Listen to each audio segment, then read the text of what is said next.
বিভিন্ন সময় বন্যা পরিস্থিতিতে বিভিন্ন সময় আমরা দেখতে পাচ্ছি যে সব থেকে বেশি উজাড় হয়ে যাচ্ছে বন। বীজ ভেঙে যাচ্ছে, সাথে সাথে বন উজাড় হয়ে যাচ্ছে। এরকম এত যদি বন উজাড় হয়ে যায় আর এর যদি কোনো কার্যক্রম পদক্ষেপ না নেওয়া হয়, এক সময় কুয়াকাটা তথা বাংলাদেশ বনশূন্য হয়ে যাবে, টোটাল পৃথিবীর ফুসফুস নষ্ট হয়ে যাবে।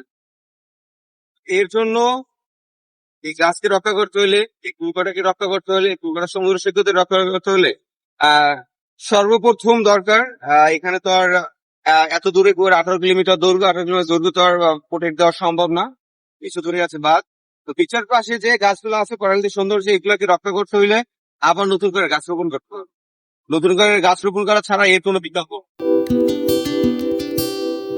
এর পরিমাণটা কিরকম, কতটা বেশি? ক্ষয়ক্ষতির পরিমাণ প্রায় 30%। তাই এই যে আমরা আসতে পথে অনেক দেখে আসলাম যে গাছ অনেক পুরনো পুরনো বড় বড় গাছগুলো সব পড়ে গেছে। আর আগে পড়ে হ্যাঁ, তো নতুন ওই যে জাবগান থেকে অনেক গাছ পড়ে গেছে, তারপরে যে আশেপাশে এই যে গাছ পড়ে গেছে। আপনারা আপনাদের বয়সে যখন আমাদের এরকম ছিলেন, বা বয়সটা যখন 18-20 ছিল, তখন আপনারা এই গাছগুলো কত দূর দেখছেন, প্লাস এখন কত দূর আছে? কত দেখছি, ধরেন এদিকে প্রায় 3 কিলো।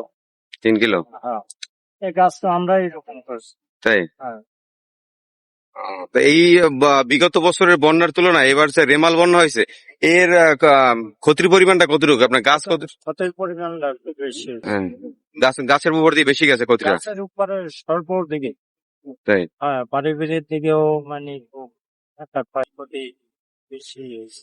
এই যে আপনি দেখতেছেন গাছগুলো যে ভেঙে পড়ে যেতেছে, এটা আরো যদি বিগত, এখন আপনাদের কি করা উচিত? মানে আপনার মনে হয় কি যে গাছগুলোকে রক্ষা করতে হইলে, বা এরকম প্রতি বছরই বারবার যে বন্যা আসবে, বন্যাগুলোতে রক্ষার্থে এই যে বনগুলো রক্ষার্থে, মানে ঝাউ গাছ, সাগর পাড় থেকে শ্রীনগর বন বিভাগ রক্ষার্থে কি করা যায়? আপনার মতে কি মনে হয় যে এটা করা উচিত? আবার রোপণ করা উচিত।